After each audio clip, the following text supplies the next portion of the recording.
درود شریف کا نذرانہ پیش کرنا یہ کتنا بڑا عمل ہے، اس کی تھوڑی سی وضاحت آپ کے سامنے کروں۔ آقا کریم صلی اللہ تعالی علیہ وسلم جب لوگوں کو اسلام کی دعوت دیتے تو دعوت جن کو پیش کی جاتی کچھ متاثر ہوتے اور کچھ کے دلوں میں شدت کے ساتھ آقا کریم صلی اللہ علیہ وسلم کے لیے نفرت ہوتی، تو وہ لوگ جو رحمت عالم صلی اللہ علیہ وسلم کی دعوت کو قبول کر لیتے اور زمرہ اسلام کے اندر شامل ہو جاتے، تو وہ لوگ جو دعوت دین قبول نہیں کرتے تھے وہ نفرت میں قبول کرنے والوں کو ستاتے تھے، پریشان کرتے تھے، اور حضور صلی اللہ علیہ وسلم کی راہوں میں بھی کانٹے بچھاتے تھے۔ اس کے باوجود پیغمبر رحمت صلی اللہ علیہ وسلم اپنے مشن کی رسپانسبلٹی کو نبھاتے اور اپنے کام میں لگے رہتے، اور وہ لوگ جن کی قسمت میں اللہ عز و جل نے دین اسلام رکھا تھا وہ قبول کرتے چلے جاتے، تو حضور صلی اللہ علیہ وسلم کی عظمت کو، مقام اور مرتبے کو کم کرنے کی غرض سے اس زمانے کے دشمن اسلام حضور صلی اللہ علیہ وسلم کی توہین، حضور صلی اللہ علیہ وسلم کے خلاف لب کشائی اور حضور صلی اللہ علیہ وسلم کو برا کہنا شروع کر دیا۔ ان کے ذہن میں یہ بات تھی کہ ہم اگر حضور صلی اللہ علیہ وسلم کی کرٹیسائز کریں گے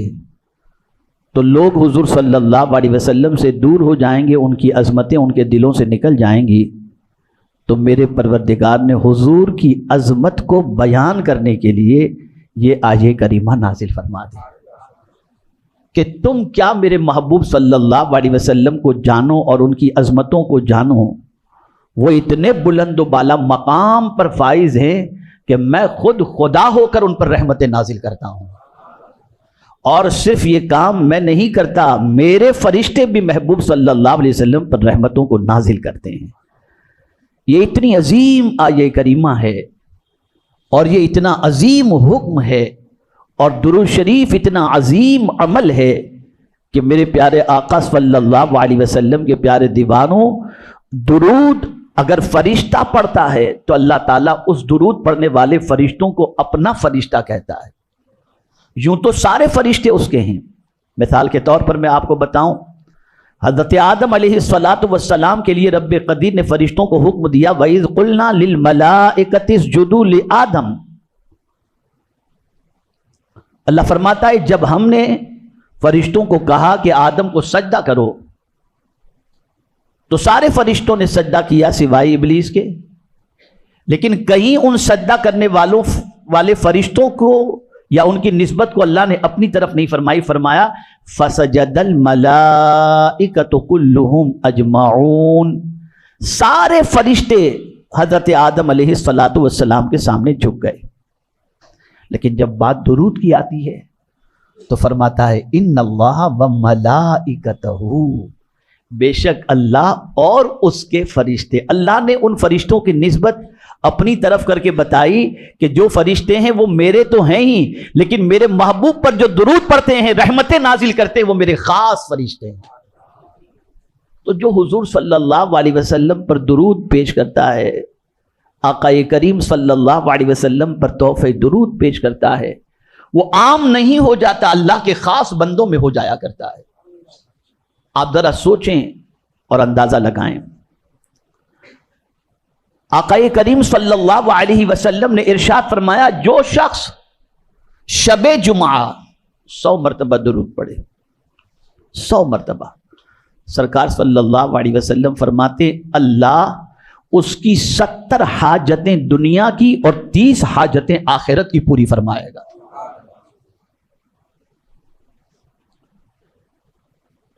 اور دنیا کا کون سا مسلمان ایسا ہے جو یہ نہ چاہتا ہو کہ رحمت عالم صلی اللہ علیہ وسلم کا قرب اسے نصیب نہ ہو؟ ہر مسلمان کی آرزو ہے، بلکہ ہر صحابی کی آرزو ہے کہ جیے بھی تو حضور کے قدموں میں اور مرے بھی تو حضور صلی اللہ علیہ وسلم کے قدموں میں۔ اب حضور صلی اللہ علیہ وسلم کیا فرماتے ہیں کہ مجھ سے قریب کون ہوگا، سب سے زیادہ مجھ سے قریب کون ہوگا؟ اور مجھ سے اگر قریب ہونا ہے تو تمہیں کیا کرنا ہوگا؟ تو میرے آقا صلی اللہ علیہ وسلم فرماتے ہیں ان اول الناس بی فی یوم القیامت اکثرہم علی صلاۃ۔ آقا کریم صلی اللہ علیہ وسلم ارشاد فرماتے ہیں کہ بے شک لوگوں میں قیامت کے دن مجھ سے سب سے زیادہ قریب وہ ہوں گے جو کثرت سے مجھ پر درود پڑھتے ہوں گے۔ اس لیے کہ آخرت کے اندر کوئی ماں کے قریب ہونا پسند نہیں کرے گا، کوئی باپ کے قریب ہونا پسند نہ کرے گا، نہ ماں قریب کرنا پسند کرے گی، نہ باپ قریب کرنا پسند کرے گا، سب نفسی نفسی میں ہوں گے۔ ایک ہی ذات ہوگی جس کو اپنی امت کی فکر ہوگی، وہ ذات پیغمبر رحمت صلی اللہ علیہ وسلم کی ذات ہے۔ اور حضور صلی اللہ علیہ وسلم سے قریب ہونا ہے تو کثرت سے درود شریف کو اپنی عادت بناؤ۔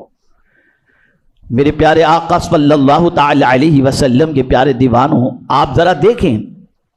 تاجدار کائنات صلی اللہ علیہ وسلم کی بارگاہ میں درود شریف کا نذرانہ پیش کرنا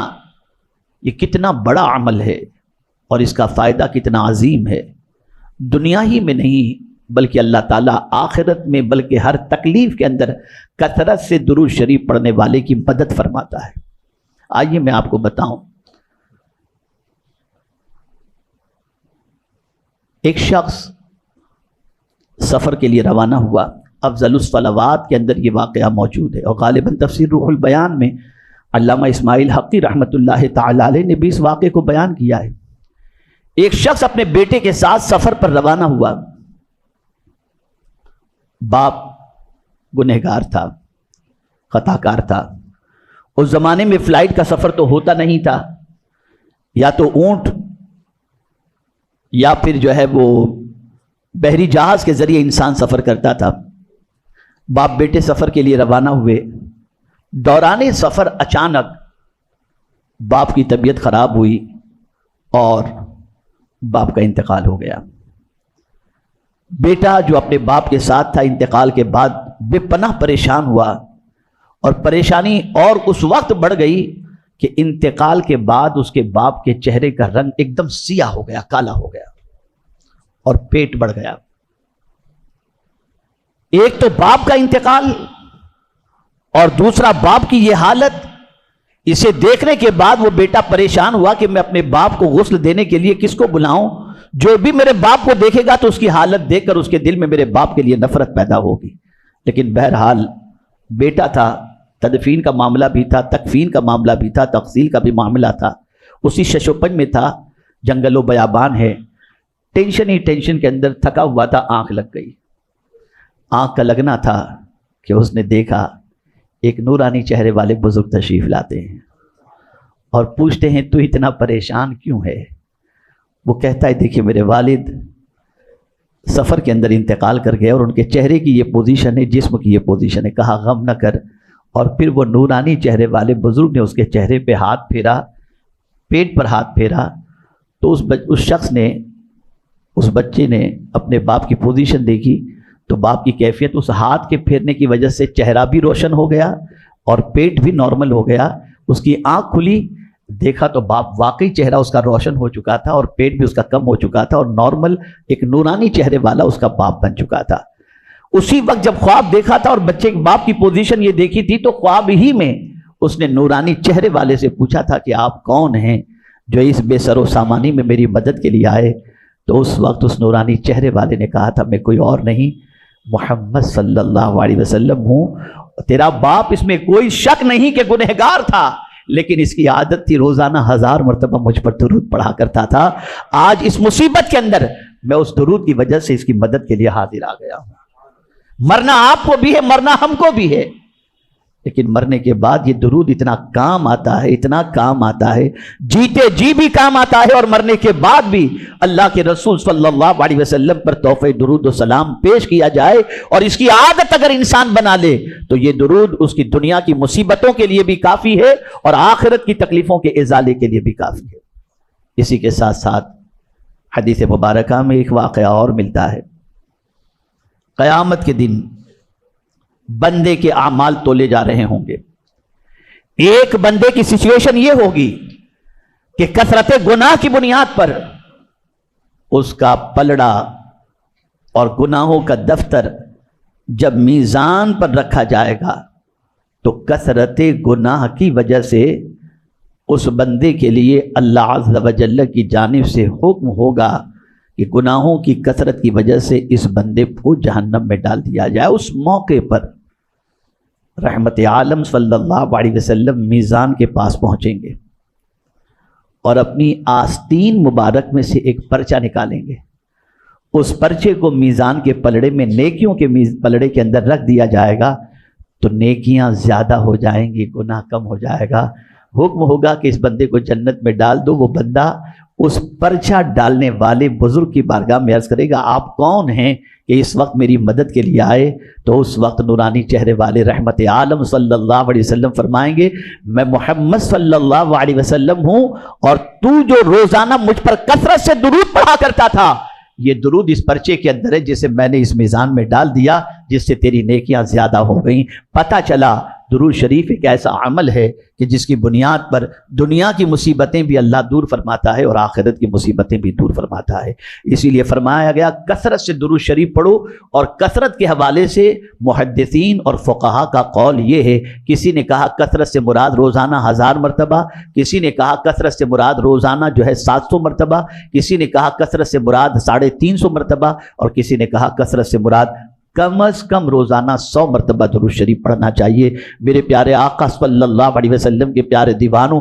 جو شخص ایک مرتبہ رحمت عالم صلی اللہ علیہ وسلم پر درود پڑھتا ہے، اللہ اس کے 10 گناہوں کو معاف فرماتا ہے، 10 نیکیاں عطا فرماتا ہے، اور 10 درجے کو بلند فرمایا کرتا ہے۔ ماہ مبارک قریب ہے، آج ہی سے اپنا معمول بنا لو، ایک ٹارگٹ فکس کر لو کہ کم از کم 12 ربیع النور تک ہم پوری فیملی، اپنی فیملی کو جوائنٹ کرو، فیملی کو ساتھ ملو، اور مل کر کے 12 ربیع النور تک کا ٹارگٹ ہر گھر والا یہ بنا لے کہ ہم سب فیملی مل کر کم از کم 51,000 مرتبہ میرے آقا صلی اللہ علیہ وسلم پر درود شریف کا نذرانہ پیش کریں گے۔ اور یہ بات یاد رکھیں، درود ایسا عمل ہے، ایسا عمل ہے، ایسا عمل ہے، آپ کہیں سے بھی پڑھو، درود کے ذریعے حضور کی بارگاہ کی حاضری نصیب ہو جایا کرتی ہے، اس لیے کہ جب آپ درود پڑھو گے آپ کا نام حضور کی بارگاہ میں لیا جائے گا۔